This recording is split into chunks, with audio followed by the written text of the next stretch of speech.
ACI apresenta Carreiras e Tendências. Transformamos propósitos em carreiras e negócios. Carreiras e Tendências, por Rebeca Toyama. Terceiro bloco, dicas culturais, mas eu tenho aqui uma pergunta para começar esse bloco para o Vicente. O que a Academia ACI mudou na sua vida? Uau, é uma resposta bem longa, vou tentar ser sintético. Vamos lá. Vamos lá. Fala que eu te escuto. Bom, primeiro começou com o meu próprio coaching individual, né? De entender mais sobre como eu poderia desenvolver minha carreira para lados que eu ainda não consegui imaginar sozinho. Eu acho que o Ferenczi, já que a gente está falando de psicanálise, né? Ele comenta que a relação com o analista é uma amizade, é uma relação única no mundo, né? Porque uma pessoa que não é nem seu amigo, talvez seja seu melhor amigo, né? E acho que a relação com o coach é muito isso, né? Uma amizade única. Não é nem seu chefe, nem sua esposa, no meu caso, do homem hétero, e nem é o seu melhor amigo, né? De verdade, assim, da vida social. Então, é uma pessoa que tem um interesse muito claro e técnicas para te ajudar a pensar a sua carreira. Então, a primeira coisa que impactou foi me dar novas opções de como tocar minha vida profissional. Dessas, acabou virando uma padaria e uma carreira paralela de coaching, né? Então, o que eu posso dizer é que mudou muita coisa. Mas, além da profissão, que acho que é o mais palpável, o mais externo, eu acho que internamente mudou muito a forma de ver eu mesmo como pessoa, né? Claro que é mais profissional, né? Sempre, a gente lembra sempre que é uma atividade profissional, mas eu vou citar sempre das 4 inteligências, né? Que é algo que sempre me marca e sempre me faz lembrar. Que no mundo atual, a minha geração pelo menos bastante, sempre foi muito tentando ser racional, tentando usar a lógica, e no fundo teve um desprezo, na minha geração pelo menos, não, as emoções fazem parte também. Então, acho que com não só a metodologia da CI, mas todas as conversas e o próprio treinamento de coaching, aprender a respeitar todas as, né, a intuição, a emoção, a sensação e a razão, para entender que essas 4 coisas existem por um motivo. E vou dizer que até depois de começar depois de fazer tudo isso, depois de começar a estudar psicanálise, comecei a sonhar mais. Porque o sonho é uma questão muito importante, né, na psicanálise. Acho que todo mundo sabe do Freud, né, não preciso repetir aqui. Mas no passado os reis decidiam os futuros das nações com sonhos. Eu não acho que o sonho prevê o futuro, né? Sabe que eu sou um cara bem cético. Mas eu acho que o sonho ele vem de algum lugar intuitivo, onde ele te fala, cara, tem coisas que você não consegue ver na sua razão que voltam no formato de sonho. Então, junta isso na pasta de coisas de consideração para fazer suas decisões. E, às vezes, nesse sentido, talvez eles sejam ligeiramente premonitórios ou um alerta. Preditivos. Né? Para te ajudar a fazer uma decisão ou de ver uma coisa da sua vida que você não enxerga. Então, tem bastante impacto. Gente, deixa eu contar. Vou aqui agradecer a Fernanda Ronen, que foi quem eu ganhei o Vicente. Eu lembro ela indicando, falando que você era uma pessoa muito racional, mas que uma vez que ele entendesse, né, que a técnica era boa, você ia ser dedicado, porque além de racional, uma pessoa extremamente empenhada, dedicada.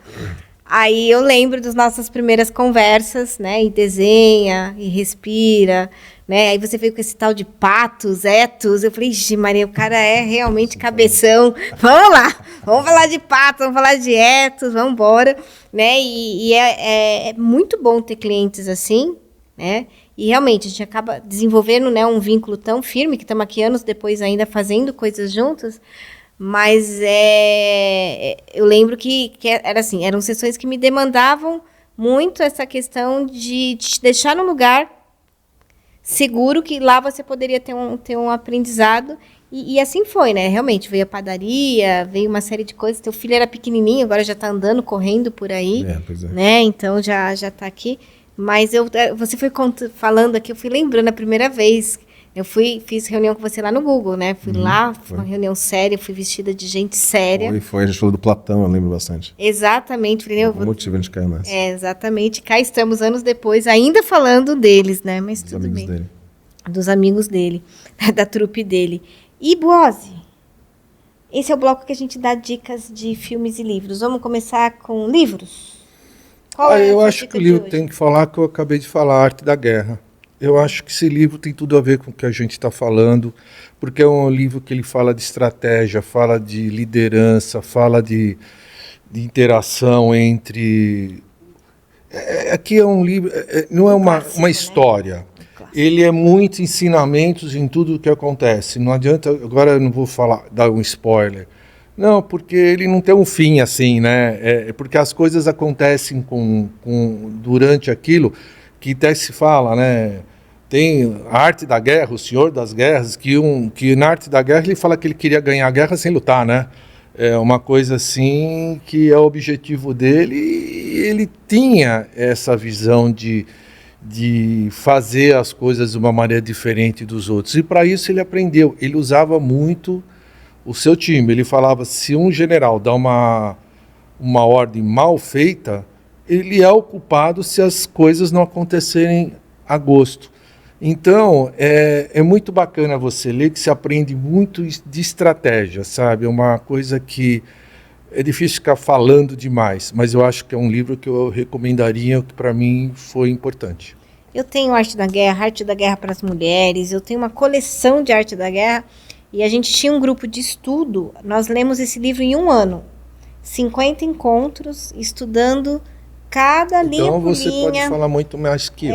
Estratégia. Não, só para falar que assim, é um livro que eu reforço, né, a sua indicação. Porque ele é um livro assim, passa ano e entra ano, e ele ainda é muito atual. Se vocês tiverem esse tipo de atitude, ele deve ter um conteúdo até muito maior do que eu imagino. Porque aí a gente estudava, né, a geografia, todos os personagens, né, o que estava por trás daquele comportamento. Eu fiz isso 2 vezes na vida, acho que em algum momento que eu tinha mais tempo. Eu fiz em 1 ano Maquiavel e em 1 ano Arte da Guerra. Um grupo assim de pessoas discutindo estratégias em cima dos livros. Me dá até saudade do Arte da Guerra. Oi, e você? O que você tem aí? Esse daqui lê um livro por semana, esse aqui come livro, ele não lê, ele come livro. Então vamos lá. Autofagia, bibliofagia. Eu pensei muito, e um problema de falar sobre liderança nos livros é quase sempre o exemplo é bélico ou masculino. E hoje a gente tem alguns livros óbvios que eu prefiro não voltar neles, mas que fica como recomendação. Brené Brown, vários dos pensadores, especialmente pensadoras novas. Acho que recentemente eu li um que tem a ver com liderança, apesar de não ter nada a ver com liderança, que é o livro do Amor, da Bell Hooks, que eu não lembro o nome, depois você acha e bota na descrição. Porque se você não ama o seu trabalho, não ama o seu time, não ama o seu cliente, nada vai dar certo. Né? E o amor da Bell Hooks não é o amor tipo, do tesão e nem o amor do pai e do filho, que deveria ser óbvio e, né, dado. Ela fala muito sobre a essencialidade do que é o amor, né? Então eu recomendo muito esse. Mas para ficar na liderança, eu sugiro 2 coisas bem específicas. Uma é pesquisar sobre o Aristóteles. Não tem um livro específico, eu não sei. Eu sempre pesquisei na Wikipédia, em livros sobre retórica. Mas é muito importante não só esse conceito do ethos, do logos e patos, mas de frônesis e arete, que é fazer com uma certa graça e fazer com um certo conhecimento técnico. Né? Então também não dá para você ser um gestor que não faz a mínima ideia de como o seu time trabalha. Vai dizer, você tem que saber fazer o que o seu time faz, né? Bem enferrujado às vezes, mas tem que saber. Mas a recomendação que eu ia dar era um livro de guerra mesmo. Já que eu sou homem, e já que eu acho que a guerra é um lugar onde você precisa saber liderar, né? Porque afinal de contas a sua vida está em jogo, literalmente. E tem uma pessoa que é o meu personagem histórico favorito, que é o Aníbal Barca. Ele foi o filho de um general fenício, né, ou cartaginense na época. Esse é um livro que eu mais li na vida. Esse é o Eu, Aníbal, que é uma biografia de um autor espanhol, se não me engano. E o Aníbal foi um personagem interessante, porque em 200 a.C., mais ou menos, né, ele resolveu atacar os italianos, não, na época os romanos ali. Então ele foi pela Espanha, né, onde era Nova Cartago, pegou um monte de elefantes, 5 ou 6 tribos que falavam línguas diferentes, além de uns cartaginenses, resolveu invadir a Itália passando por cima dos Alpes, congelados com elefantes. Então, assim, qualquer pessoa acharia isso uma ideia péssima, e todo mundo achou menos ele. Ele foi lá, passou, perdeu metade do exército na passagem, porque não era fácil, e chegou lá, ficou 20 anos na Itália, combatendo os italianos e romanos, sem perder nenhuma batalha. E aí ele foi embora, porque ele não tinha mais suprimentos, e ninguém mais na Cartago apoiava ele. Então ele foi e conseguiu fazer essa peripécia inacreditável. Mas o que eu acho que tem para aprender ali, né? O Aníbal não foi um líder como era na época, um déspota. Ele tinha todas essas tribos diferentes, de crenças diferentes, deuses diferentes e motivos diferentes de estar lá, entre mercenários, escravos e patrícios dele, que ele tinha que aprender a língua de todos, fazer todos trabalharem por um bem comum. Né? Não vou dizer que é o melhor exemplo humanitário, tá? Porque era uma guerra, tá? Então cuidado com essa recomendação. Mas ele conseguia fazer todo mundo trabalhar em prol de uma mesma coisa. E os romanos, com forças 2, 3 vezes maiores, perderam todas as batalhas. E para mim a parte mais importante do livro é quando ele está olhando o exército romano embaixo, assim, na Batalha de Cana, se não me engano, que é a grande batalha do Aníbal, e um dos grandes generais dele fala, Aníbal, ferrou, olha isso, a gente não tem a mínima chance. Ele falou, Giscão é o nome do general, a gente tem uma coisa que eles não têm, e por causa dessa coisa a gente vai vencer. A Giscão falou, o que é, Aníbal? É os elefantes? Não. É os fundibulários? Não. Os cavaleiros númidas? Não. O que é então, Aníbal? A gente tem o Giscão. Então eu acho isso uma lição muito curiosa de 2.500 anos atrás, quase, de alguém que falou, cara, você é o que vai fazer a diferença, né? E acho que isso nos nossos times a gente tem que perceber também. Não é a marca só, ou o produto vendido, ou eu, o chefe. É você. Você vai ter que fazer alguma coisa, né? Então, joga de volta pro seu time.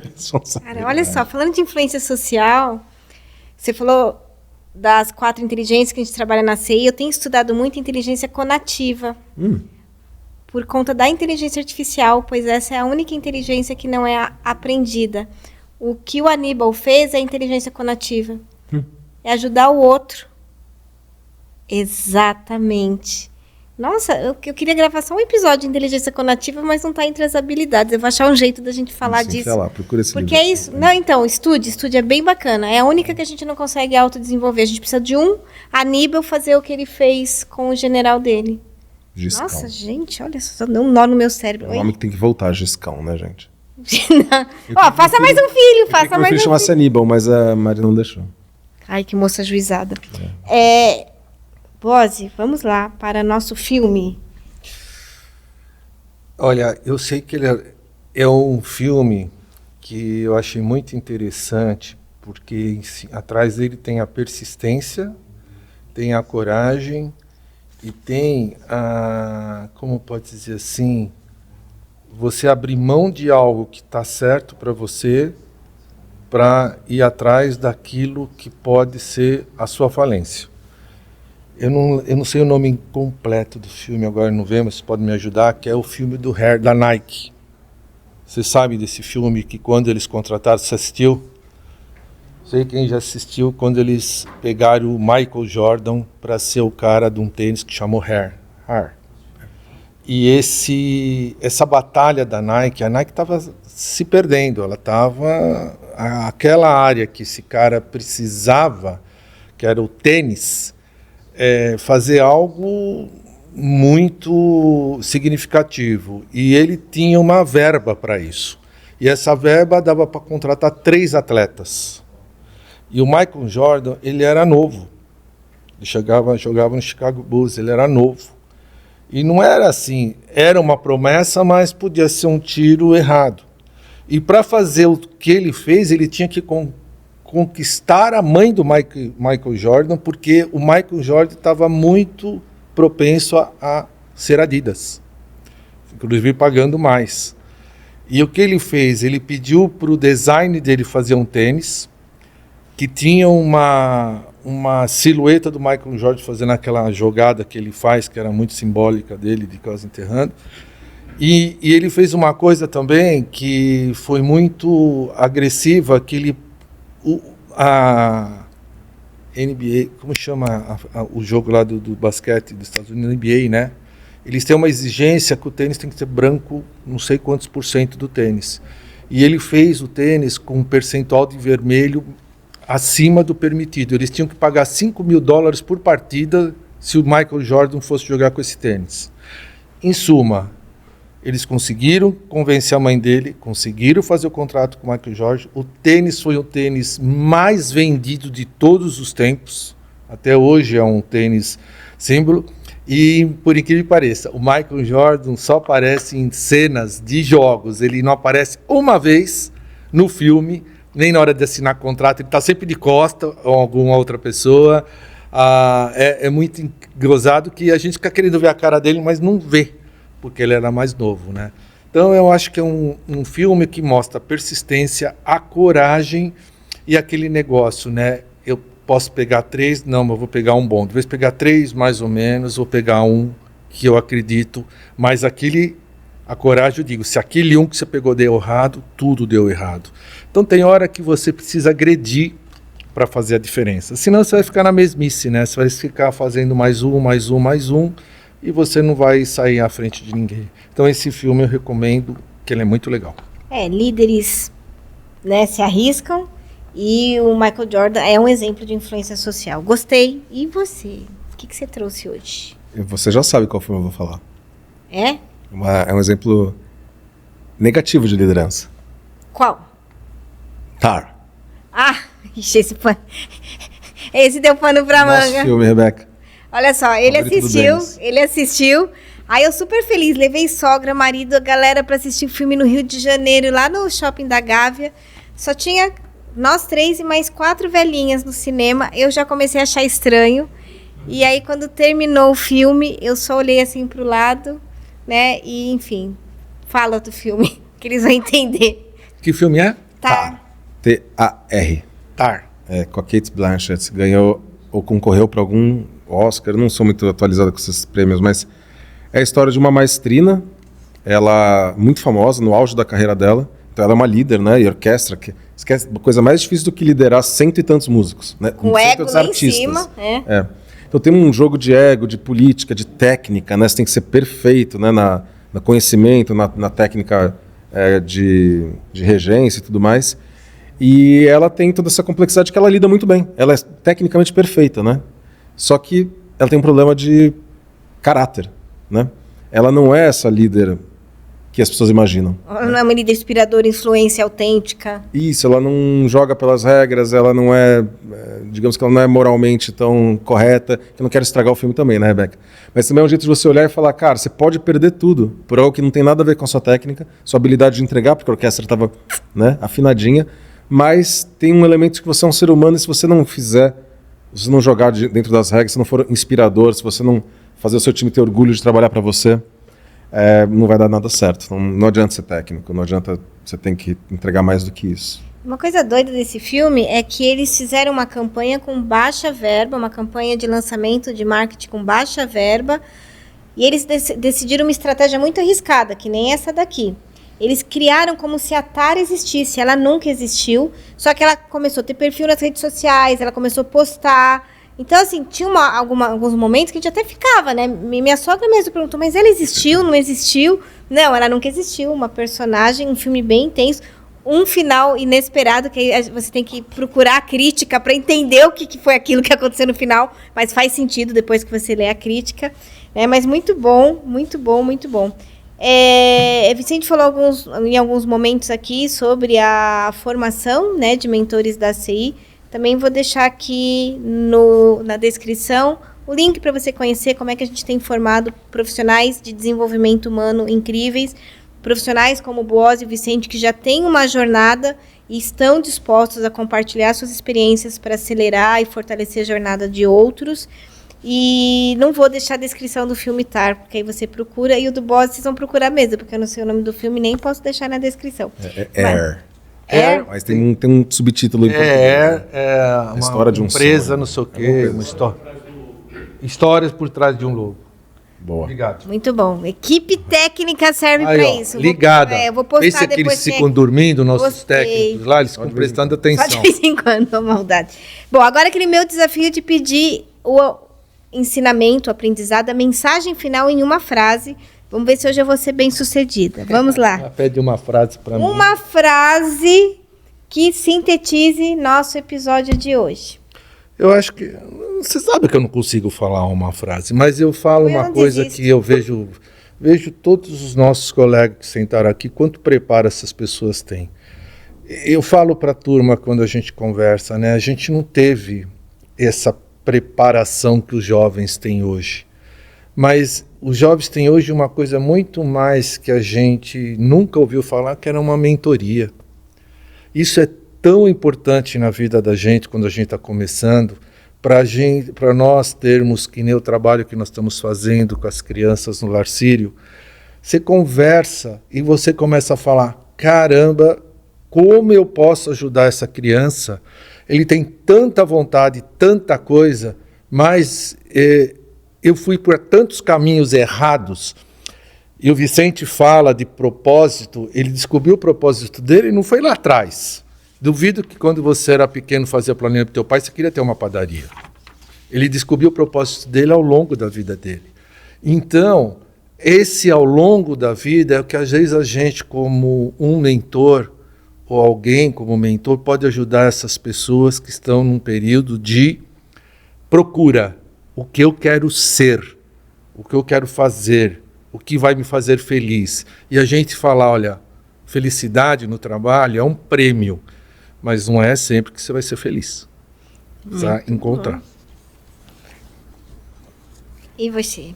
Continuando a sua Mensagem final. mensagem, Bose, mas eu acho que, apesar de meio óbvio, é conhecer a ti mesmo, né? Conhecer a ti mesmo. E vou além, na verdade, que conhecer é uma parte, mas tem um livro do Alan Watts que chama Become Who You Are, né? Então, torne-se quem você é. Depois que você entende quem você é e você se identifica, conhece, faça um trabalho para ser. Então, cuidado com falsos profetas, podcasters mágicos, inclusive este próprio que vos fala, né? Então, assim, vá atrás, pesquise, saiba mais, entenda se aquilo é para você mesmo. Cuidado com os discursos prontos, porque senão você vai só mais um clone, né? E não vai ser quem você é. E se você perceber isso muito tarde na vida, aí talvez seja muito tarde para se tornar quem você é. Isso, muito bom. Falamos de Câmara do Eco, homofilia, temos vários termos aqui, mas acabou nosso tempo. E aí vou terminar com um pedido e um agradecimento. O pedido é: segue nossos canais, marca o sininho, não perca os episódios. Se gostou do conteúdo, compartilhe com as pessoas, né? E aquele agradecimento especial para a Sétima, que nos apoia com toda essa produção, né? Thiago Toledo, que nos ajuda com a edição e distribuição do conteúdo. Marcela Mello, que nos apoia com o roteiro. E, claro, a você que nos acompanhou nesse episódio. Afinal, sem você, nada aconteceria, porque você é a nossa inspiração. Um agradecimento especial ao Buozzi, de estar aqui fazendo companhia para mim. É sempre bom estar contigo. Nossa estrela, né, do episódio, que é o autor do capítulo 21. Então, Vicente, muito bom ter você aqui. E espero você no próximo episódio. Acreditamos no potencial humano. São as pessoas que podem transformar o mundo. Carreiras e Tendências, por Rebeca Toyama. Realização: Academia de Competências Integrativas.